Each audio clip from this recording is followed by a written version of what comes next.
Hello class fifth, how are you? Hope so you all are fine at home. तो आज अपन हिंदी का lesson 7 पढ़ेंगे। इससे पहले अपने 1 to 6 हो चुके हैं, जो कि आपने अपनी फेयर नोटबुक में कर रखे होंगे। जैसा कि मैंने आपको कहा है, आपको एवरीडे एक लेसन को आपको रीड करना है। हिंदी का, ईवीएस का, कंप्यूटर, ठीक है, इंग्लिश और मैथमेटिक्स की आपकी एवरीडे आपको प्रैक्टिस करना है, ठीक है। तो आज अपन लेसन पढ़ेंगे लेसन 7। लेसन 7 का नेम है बालक का स्वप्न, यानी ड्रीम, सपना, ठीक है। देखिए, किसी सेठ के यहाँ एक लड़का नौकरी करता था, ठीक है। एक रात्रि स्वप्न में वह चिल्ला उठा, ओह मेरा भाग्य, अहो मेरा भाग्य। सेठ ने यह सुन बालक को जगाकर पूछा, अरे क्यों चिल्ला रहा है? वह लड़का कहने लगा, यूँ ही, कोई ख़ास बात नहीं, ठीक है ना। जैसे ही वो रात को, वो लड़का तो स्वप्न देख रहा था, तो जैसे ही उसने स्वप्न में चिल्लाया और बोला, अहो मेरा भाग्य, तो सेठ ने पूछा, अरे भाई क्यों चिल्ला रहा है? तो उसने कहा कि नहीं, कोई ख़ास बात नहीं है, मैं ऐसे ही। अगले दिन सेठ ने उस लड़के से स्वप्न की बात पुनः पूछी, पर वह टाल गया। उस दिन से बालक छिपकर पढ़ने लगा, ठीक है। उस दिन से बालक है वो क्या है, छिपकर पढ़ने लगा था, काम करने के साथ साथ में। एक दिन सेठ ने कहा, सुन रे लड़के, आज या तो तू स्वप्न की बात बता दे या मेरे यहाँ काम करना बंद कर दे।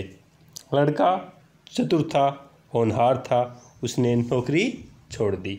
उसने क्या है कि वो अपनी स्वप्न की बात बताने के बजाय क्या किया, सेठ की है वो नौकरी है वो उसने छोड़ दी, ठीक है। अब देखिए, उसने क्या किया, उसने अपनी पढ़ाई है वो चालू रखी। इसी बीच उसे गांव के जमींदार के यहाँ नौकरी मिल गई। वहाँ से तो उसने नौकरी छोड़ दी थी, तो उसने क्या है, गांव के जमींदार के यहाँ पे उसको नौकरी मिल गई थी। एक दिन सेठ जमींदार के यहाँ कपड़े लेकर आया। उसने लड़के को वहाँ काम करते देखा। सेठ ने जमींदार को लड़के के स्वप्न और निकाले जाने की बात बता दी।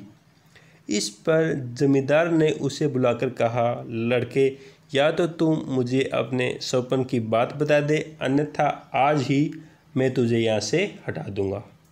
परंतु वह लड़का धुन का पक्का और दृढ़ निश्चय था, ठीक है ना। जो अपने उसने ठान लिया, जो उसकी लगन थी, उसको लेकर वह पूरा पक्का था, मतलब कठोर था, और अपना निश्चय जो उसने कर लिया वो पूरा ही करने वाला था।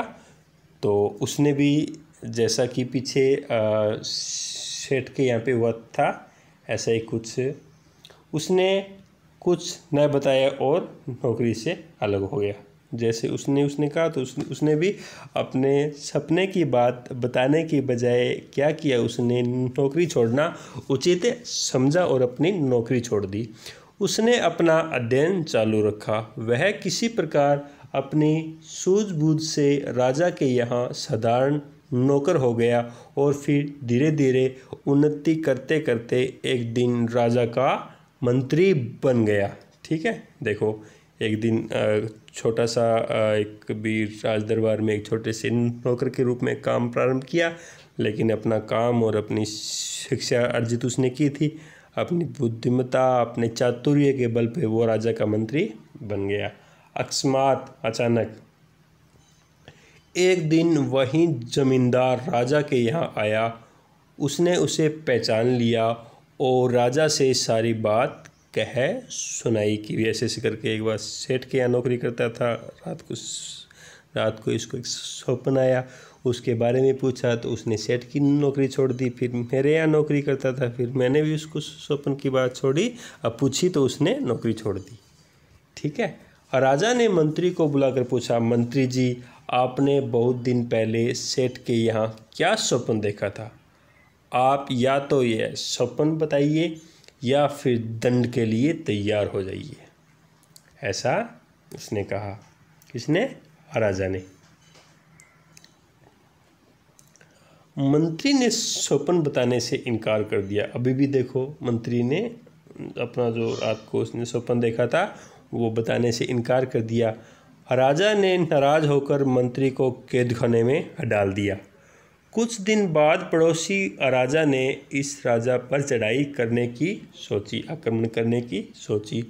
उसने सीमा पर अपनी सेना भी जमा कर ली। उससे इस राजा तथा मंत्रियों की चतुराई जानने के लिए 2 घोड़ियाँ भेजी और पूछवाया कि इनमें माँ कौन सी है और बेटी कौन सी है। सभी ने अपनी अपनी बुद्धि लगाई पर समस्या का कोई हल न कर सका। राजा का नौकर बंदी मंत्री को नित्य भोजन रोजाना भोजन देने जाता था। उसने सारी बात मंत्री को बताई। राजा की परेशानी सुनकर मंत्री कहने लगा, यह कौन कठिन बात है, ये कौन सी मुश्किल बात है। दोनों को नदी में नहलाने ले जाओ। जो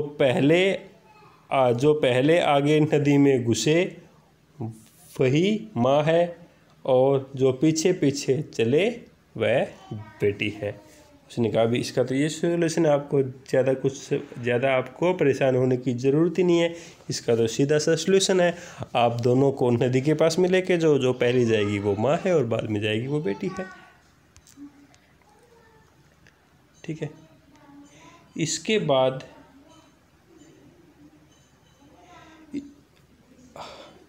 बाद उसी प्रकार के 2-3 प्रश्न राजा ने भेजे।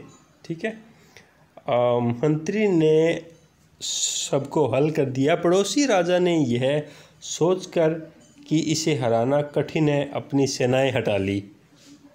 उसने संदेशा भिजवाया, जिस व्यक्ति ने मेरे प्रश्नों का हल किया है उससे हम अपनी कन्या का विवाह करना चाहते हैं। इस समाचार से राज्य भर में सनसनी फैल गई। उस बंदी मंत्री की चारों ओर प्रशंसा होने लगी। राजा ने उसे तुरंत मुक्त कर दिया। इसके बाद पड़ोसी राजा ने अपनी कन्या का विवाह उससे कर दिया। राजा ने मंत्री को अपना आधा राज्य भी दे दिया। इसके बाद इस राजा ने उसे बहुत सी चल और अचल संपत्ति भी दे दी। ठीक है। अब देखिए कुछ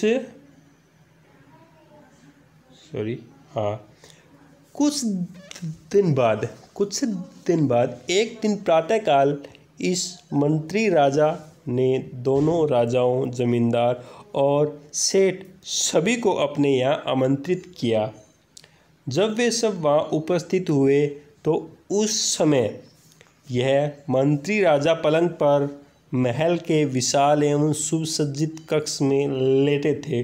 उनकी पत्नी उनके पास बैठी थी। इसके अतिरिक्त अन्य कई नौकर भी इनकी सेवा में जुटे थे। चारों व्यक्ति भी उसके आसपास बैठे थे। तब उस मंत्री राजा ने कहा, यही दृश्य जो आप लोग इस समय यहाँ देख रहे हैं मैंने स्वप्न में देखा था, और तभी मैं स्वप्न में चिल्लाया था, अहो मेरा ऐसा भाग्य। मैंने तब यह बात आप लोगों को बता दी होती तो आप में से कोई भी इसे पूरा न होने देता। हो सकता है कि ईर्ष्या, लोभ, अपमान के वशीभूत आप मुझे मौत के घाट भी उतरवा देते। सच है अपने मस्तिष्क में जो विचार आए उनकी व्यर्थ चर्चा न करते हुए उन्हें योजनाबद्ध तरीके से पूर्ण करने में जुट जाना चाहिए। कर्म, कठोरता, लगन और निष्ठा से कोई भी व्यक्ति महान बन सकता है। ठीक है ना।